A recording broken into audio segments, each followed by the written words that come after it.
आदाब नमस्कार, मैं शाहिद उमैर। स्वागत है आप सभी का सियासत टीवी के साउथ इंडिया एक्सप्रेस में। आइए देखते हैं मुख्य समाचार। पूर्व मंत्री और वरिष्ठ बीआरएस विधायक टी हरीश राव ने खम्मम जिले में जल संकट को दूर करने में विफलता के लिए कांग्रेस सरकार पर तीखा हमला बोला, जिससे फसलें बर्बाद हो गईं। संकट के लिए कांग्रेस सरकार को जिम्मेदार ठहराते हुए उन्होंने राज्य सरकार से उन किसानों को उसी तरह 25,000 रुपये प्रति एकड़ मुआवजा देने की मांग की, जिनकी फसल हाल ही में बाढ़ के कारण नष्ट हो गई थी। आज मीडिया कर्मियों को संबोधित करते हुए हरीश राव ने कृष्णा नदी के पूरे उफान पर होने के बावजूद खम्मम जिले में फसलों के सूखने पर गहरी चिंता व्यक्त की। उन्होंने कहा कि हालांकि पलियर जलाशय नहर 1 सितंबर को टूट गई थी, लेकिन कांग्रेस सरकार ने इसे पिछले 22 दिनों से अप्राप्य छोड़ दिया, जिससे पानी की बर्बादी हुई है और बड़े पैमाने पर फसल नुकसान हुआ। हालांकि नागार्जुन सागर परियोजना पूरी तरह भर चुकी है, लेकिन इसके आयाकट के तहत फसलें मुरझा रही हैं। उन्होंने कहा कि कांग्रेस सरकार की लापरवाही किसानों की आजीविका को नष्ट कर रही है। उन्होंने खम्मम जिले से 3 मंत्री होने के बावजूद कार्रवाई करने में विफल रहने के लिए कांग्रेस सरकार की आलोचना की और पूछा कि क्या यह उस जिले के लिए इनाम है जिसने कांग्रेस को 9 विधायक दिए। उन्होंने कहा कि कांग्रेस सरकार हाइड्रा के नाम पर विनाश करने में तो अच्छी है, लेकिन लाखों लोगों से जुड़ी सिंचाई परियोजनाओं के निर्माण और मरम्मत में नहीं। तेलंगाना उच्च न्यायालय ने आज एक अंतरिम आदेश जारी कर दुर्गम चेरुवु झील के आसपास हाइड्रा विध्वंस को रोक दिया। याचिकाएं अमर सोसाइटी के निवासियों द्वारा दायर की गई थी। ऐसा तब हुआ है जब हाइड्रा ने हैदराबाद और अन्य तेलंगाना जिलों में झीलों के फूड टैंक लेवल और बफर जोन में विध्वंस और सरकारी भूमि पर अतिक्रमण जारी रखा है।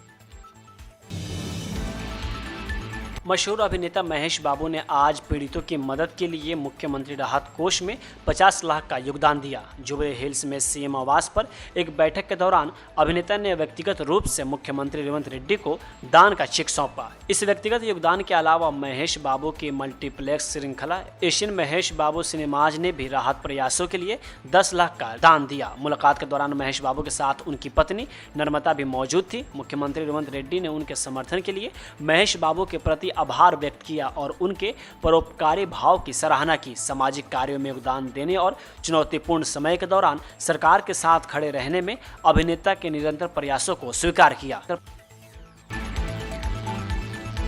एआईएमआईएम के अध्यक्ष असदुद्दीन ओवैसी ने बीजेपी की आलोचना करते हुए कहा कि 2013 से वक्फ बोर्ड में महिलाओं के लिए आरक्षण है। ओवैसी ने इस बात पर प्रकाश डाला कि वक्फ बोर्ड में पासमंदा मुसलमानों को शामिल करने पर कोई प्रतिबंध नहीं है। इस तथ्य पर जोर देते हुए बिहार हिंदू धार्मिक ट्रस्ट अधिनियम 1950 में महिलाओं के लिए कोई भूमिका या पिछड़े वर्गों के लिए आरक्षण नहीं है। हैदराबाद के सांसद ने पूछा कि क्या भाजपा अधिनियम में संशोधन करेगी? अगर पासबंदा मुसलमानों से इतना ही प्यार है तो उन्हें अनुसूचित जाति में शामिल क्यों नहीं किया जाता है? विभिन्न स्थानों पर मुसलमानों को पिछड़ी जाति की सूची से हटाने का प्रयास क्यों किया जा रहा है? आपको बता दें कि केंद्रीय मंत्री गिरिराज सिंह का कहना है कि वक्फ बोर्ड में एक कानून बनाया जाना चाहिए और गरीब मुस्लिम महिलाओं और पासमंदा को इसमें जगह मिलनी चाहिए। वक्फ को जमीन हड़पने की होड़ नहीं करनी चाहिए। इसी पे ओवैसी ने अपनी प्रतिक्रिया दी है।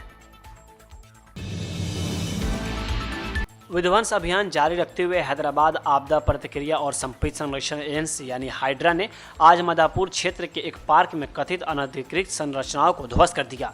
हाइड्रा के अधिकारियों ने सूचना प्रौद्योगिकी क्लस्टर माधोपुर के कावेरी हिल्स पार्क में एक खेल अकादमी की अवैध संरचनाओं को ध्वस्त कर दिया। कावेरी हिल्स एसोसिएशन ने खेल अकादमी के खिलाफ शिकायत दर्ज कराई थी और शिकायत पर कार्रवाई करते हुए हाइड्रा ने संरचनाओं को गिरा दिया। विध्वंस पूरा करने के बाद अधिकारियों ने कावेरी हिल्स पार्क का बोर्ड लगा दिया। स्पोर्ट्स अकादमी के प्रबंधन ने दावा किया कि कावेरी हिल्स एसोसिएशन ने उन्हें यह जगह 25 साल के लिए लीज पर दी थी, जिसमें आरोप लगाया गया है कि लीज अवधि पूरी होने से पहले ही उन्हें गलत तरीके से बेदखल कर दिया गया। हालांकि रंगनाथ ने कहा कि हैदराबाद में विध्वंस अभियान अदालत के आदेश के अनुसार चलाया गया था। हाल ही में बनी संस्था ने लगातार दूसरे दिन अवैध निर्माण को ध्वस्त किया। बीआरएस के कार्यकारी अध्यक्ष केटी रामाराव ने घोषणा की कि पार्टी ने गांधी अस्पताल में मामलों को देखते हुए जांच के लिए 3 सदस्यीय समिति का गठन किया है। तथ्यान्वेषी समिति में तेलंगाना के पूर्व स्वास्थ्य मंत्री टी रजैया, पूर्व विधायक डॉक्टर मेथुको आनंद और विधायक डॉक्टर संजय शामिल हैं। केटीआर ने कांग्रेस सरकार पर हमला करते हुए आरोप लगाया कि अनुभवी डॉक्टरों की तथ्यान्वेषी टीम को रोकने का उनका प्रयास पारदर्शिता और जवाबदेही पर जबरदस्त हमला है। उन्होंने गांधी अस्पताल में मृत्यु एवं शिशु मृत्यु के कारणों का पता लगाने के लिए लोगों को रोकने के कथित प्रयास पर सरकार से सवाल किया। कटियार ने कहा कि समिति का लक्ष्य तेलंगाना में स्वास्थ्य सेवा की स्थिति की जांच करना है।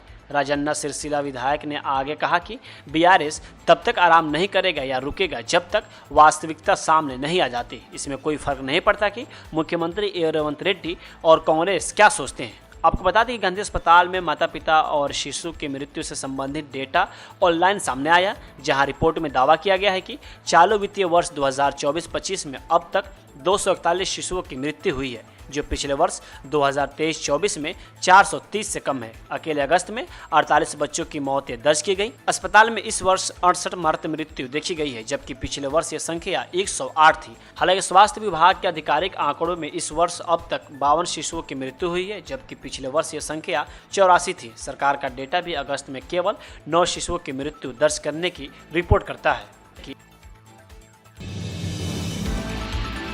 बीआरएस के कार्यकारी अध्यक्ष केटी रामाराव पर मुख्यमंत्री रेवंत रेड्डी के खिलाफ बेबुनियादी आरोप लगाने का आरोप लगाते हुए सड़क एवं भवन मंत्री वेंकट रेड्डी ने कहा कि अगर पूर्व पुलिस अधिकारी टी प्रभाकर राव अमेरिका से घर लौटते हैं तो वह और पूर्व मंत्री टी हरीश राव जेल जाएंगे। राज्य विशेष खुफिया ब्यूरो के पूर्व प्रमुख प्रभाकर राव फोन टैपिंग मामले में मुख्य आरोपी हैं। अलियर में मीडिया से बात करते हुए मंत्री ने पूछा कि रामाराव और हरीश राव अमेरिका क्यों गए और प्रभाकर राव को घर वापस न आने के लिए कहा। वेंकट ने आरोप लगाया कि रामाराव अवसाद की स्थिति में है, क्योंकि विधायक और नगरपालिका अध्यक्ष बीआरएस छोड़ रहे हैं। वह हताशा में बात कर रहे हैं, इसलिए वह मुख्यमंत्री के खिलाफ बेबुनियादी आरोप लगा रहे हैं। बीआरएस खराब हो रही है, यह दिन ब दिन नष्ट हो रही है। कोई नहीं जानता कि विपक्ष का नेता कौन है। उन्होंने आगामी स्थानीय निकाय चुनाव का जिक्र करते हुए कहा कि बीआरएस उन चुनावों में भी सीट हासिल नहीं कर पाएगी।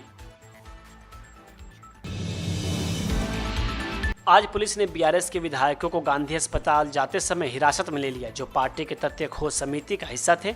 जैसी समिति को गांधी अस्पताल का दौरा करना था, बड़ी संख्या में पुलिस कर्मियों ने पूर्व उप मुख्यमंत्री टी राजैया, विधायक डॉक्टर कल्वाकुंतला संजय और पूर्व विधायक डॉक्टर मेडुको आनंद को अस्पताल जाने से रोकने के लिए हिरासत में लिया गया। बीआरएस विधायक मंगती गोपीनाथ को भी हिरासत में लिया गया। समिति ने दावा किया कि वह मृत एवं शिशु मृत्यु पर स्थिति का आकलन करने और तेलंगाना सरकार को सुझाव देने के लिए डॉक्टरों के रूप में गांधी अस्पताल का दौरा कर रही थी। समिति ने आगे दावा किया कि वह इस मुद्दे का राजनीतिकरण करने की कोशिश नहीं कर रही है। समिति ने कहा कि सरकार अस्पतालों की स्थितियों की जांच के लिए हमारे दौरे को लेकर चिंतित क्यों है। क्या सरकार गांधी अस्पताल में मृत एवं शिशु मृत्यु के मामले को छिपा रही है, या उन्हें डर है कि उनके प्रशासन की विफलता उजागर हो जाएगी। केटीआर ने कांग्रेस सरकार पर हमला करते हुए आरोप लगाया कि अनुभवी डॉक्टरों की तथ्यान्वेषी टीम को रोकने का उनका प्रयास पारदर्शिता और जवाबदेही पर एक जबरदस्त हमला है।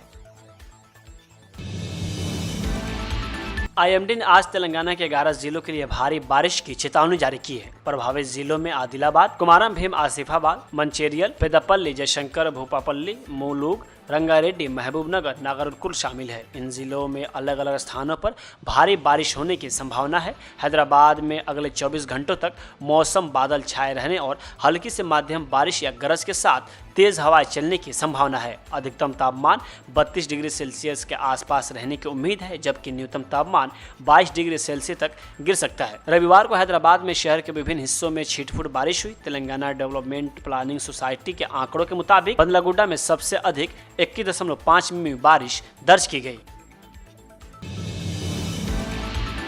साउथ इंडिया एक्सप्रेस यहीं होता है समाप्त। मुझे दी इजाजत। बाकी खबरों के लिए बने रहें सियासत टीवी के साथ।